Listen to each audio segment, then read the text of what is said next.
കോതമംഗലം പോത്താനിക്കാടുണ്ടായ ശക്തമായ മഴയിലും കാറ്റിലും നൂറുകണക്കിന് കുലച്ച വാഴകൾ നശിച്ചു. 2 യുവ കർഷകർ പാട്ടത്തിനെടുത്ത് ചെയ്ത കൃഷിയാണ് നശിച്ചത്.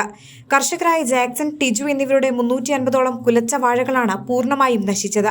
പോത്താനിക്കാട് ഗ്രാമപഞ്ചായത്ത് ഓഫീസിന് സമീപം പാട്ടത്തിനെടുത്ത സ്ഥലത്ത് 1000ഓളം കുള്ളൻ ഇനത്തിൽപ്പെട്ട വാഴകളാണ് കൃഷി ചെയ്തിരുന്നത്. 2 ആഴ്ചയ്ക്കുള്ളിൽ മൂത്ത് പാകമായിരുന്ന കുലകളാണ് കാറ്റത്ത് ഒടിഞ്ഞു വീണത്. കർഷകർക്ക് വൻ നഷ്ടമാണ് ഉണ്ടായിരിക്കുന്നത്. പോൾ വർഗീസ് എന്ന മറ്റൊരു കർഷകന്റെ 100ഓളം വാഴകളും കാറ്റത്ത് നശിച്ചിട്ടുണ്ട്. പോത്താനിക്കോട് ഗ്രാമപഞ്ചായത്ത് പ്രസിഡന്റ് സജി കെ വോഗീസ്, ഗ്രാമപഞ്ചായത്ത് മെമ്പർ ഡോളി സജി, കൃഷി ഓഫീസർ KS സണ്ണി, കൃഷി അസിസ്റ്റന്റുമാരായ TM സുഹറ, KP ഷെറീന തുടങ്ങിയവർ സ്ഥലം സന്ദർശിച്ച നാശനഷ്ടം വിലയിരുത്തി. ശക്തമായ കാറ്റിൽ 350ഓളം വാഴകൾ നശിച്ചിട്ടുണ്ടെന്നും നഷ്ടപരിഹാരം ലഭ്യമാക്കണമെന്നും കൃഷിയുടമയായ ജാക്സൺ പറഞ്ഞു. പോത്താനിക്കാട് പഞ്ചായത്തിൻ്റെ പരിസരത്തായിട്ട് ഏകദേശം 1000 വാഴയുടെ അടുത്ത് ഞങ്ങൾ വച്ചിരുന്നു. ഞാനും നമ്മുടെ കൂട്ടുകാരനുമായിട്ട് ഷെയർ ചെയ്തായിരുന്നു വെച്ചിരുന്നത്. അതിൻ്റെ അകത്ത് ഇന്നലത്തെ കാറ്റിന് ഏകദേശം ഒരു 350 വാഴയോളം ഒടിഞ്ഞുപോയി.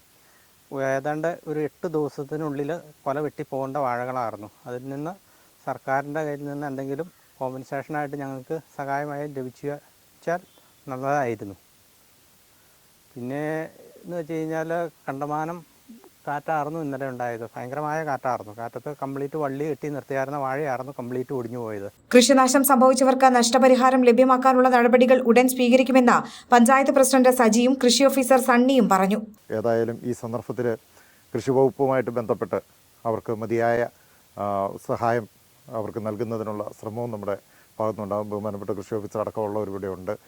ഞങ്ങൾക്ക് സ്ഥിതി കണ്ടു ബോധ്യപ്പെട്ടു. വളരെയേറെ ദയനീയമായൊരു കാഴ്ചയാണ് നമുക്കിവിടെ കാണാൻ സാധിക്കുന്നത്. വളരെ വേദനാജനകമായ കാഴ്ചയാണ് നമ്മളിവിടെ കാണുന്നത്. വിളവെടുക്കാറായ വാഴയാണ് ഈ അവസരത്തിൽ ഒടിഞ്ഞു പോയിട്ടുള്ളത്. ഇതുമായിട്ട് ബന്ധപ്പെട്ട് കൃഷി വകുപ്പിൽ നിന്ന് ലഭിക്കുന്നതായ പ്രതിക്ഷോഭം മൂലമുള്ള നഷ്ടപരിഹാരം എത്രയും പെട്ടെന്ന് ഈ കർഷകർക്ക് ലഭ്യമാക്കുന്ന നടപടി സ്വീകരിക്കുന്നതായിരിക്കും.